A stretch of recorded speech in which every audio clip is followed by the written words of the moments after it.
नमस्कार दोस्तों, कैसे हैं। 1890 में लेख में आप सभी स्नेहीजनों को तीसरे महीने के 13वें दिन नवसारी गुजरात से जय श्री कृष्ण के साथ श्री गणेशाय नमः। दोस्तों, आज का विषय है चिट्ठी आई है। जी हाँ दोस्तों, वही चिट्ठी जो हम लोग लिखना पढ़ना भूल गए हैं। दोस्तों, अभी कुछ ही दिन पहले पंकज उदास हमारे बीच से न जाने कौन सा देश वहाँ वह चले गए। उनकी विश्वविख्यात गाई हुई गज़ल चिट्ठी आई है हम सभी ने सुना और सराहा भी था, किंतु इसके भी पूर्व हमारे पूर्वज द्वारा जो चिट्ठी लिखने की परंपरा थी, आज उसी को रेखांकित करने का छोटा सा प्रयास किया है। खो गई वो चिट्ठी जिसमें लिखने के तौर तरीके छुपे होते थे। प्रारंभ बड़ों के चरण स्पर्श से होता था, छोटों की कुशलता वाली कामना के बाद लिखना शुरू होता था और बड़ों के चरण स्पर्श पर जाकर खत्म होता था।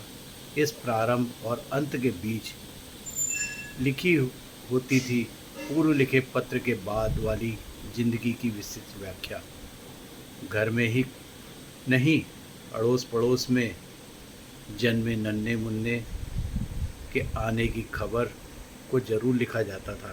यहाँ तक तो ठीक था, किंतु भूरी भैंस, काली गाय, सफ़ेद गाय और तो और मोहल्ले के पल रहे टीपू मोती के जन्मे नन्हे मुन्ने पॉपी की भी खबरें हम लिख दिया करते थे। माँ पिता के स्वास्थ्य का समाचार, घुटने कमर के दर्द की वर्तमान अवस्था लिखने के उपरांत पैसे भेजने का अनुनय विनय करने के बाद फसलों के खराब होने की वजह विस्तार पूर्वक लिखी जाती थी। दोस्तों, न जाने कितना कुछ सिमट जाता था उस एक नीले से अंतर्देशीय पत्र में। डाकियों द्वारा लेकर आए हुए पत्र को लेने के लिए घर का हर सदस्य आतुरता से राह देखता था। विशेष करके नवयौवना, जिसका कुछ ही समय पहले विवाह हुआ हो, भाग कर जाती थी। प्रीतम के पत्र को पाकर सीने से लगाती और अकेले में आंखों से आंसू बहाती थी। यही नीला पत्र माँ की आस था, पिता का संबल हुआ करता था।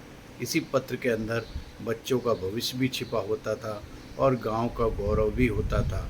यही चिट्ठियों में जिस घर का बेटा दूर शहर कमाने गया हो, उस घर के ओटले पर बैठे वृद्ध निरक्षर माता पिता डाकिया चिट्ठी लाएगा, फिर कोई गांव का पढ़ा लिखा उसे वाँच कर सुनाएगा। हाथों में आए हुए पत्र को देख देख कर, चिट्ठी को कई बार छू छू कर अनपढ़ भी चिट्ठी के लिखे हुए एहसासों को पढ़ लिया करते थे। दोस्तों, वर्तमान प्रगति के पथ पर चलते हुए हम लोगों ने चिट्ठियों का वह एहसास तो न जाने कब का खो दिया। उसकी जगह अब हम लोगों ने आधुनिकता के एक छोटे से यंत्र को पकड़ लिया है, जिसे हम दिन भर चलाते हैं, स्क्रीन पर अंगूठा दौड़ाते हैं और अक्सर ही दिल तोड़ते जाते हैं। मोबाइल का स्पेस भर जाता है तो कुछ 2 मिनट में ही डिलीट हो जाता है, क्योंकि सब कुछ सिमट गया है अब 6 इंच वाले इस स्क्रीन में। बुधवार की शुभकामना के साथ आप सभी स्नेहीजनों को कहना है, मकान सिमट गए फ्लैटों में, भावनाएं सिमट गई मैसेजों में, चूल्हे सिमट गए गैसों में, इंसान सिमट गए रुपए पैसों में। वैसे ही हमारी 60 दशक वाली जनरेशन के जाने के बाद पुरानी यादें भी सिमट जाएगी इन्हीं जैसों में।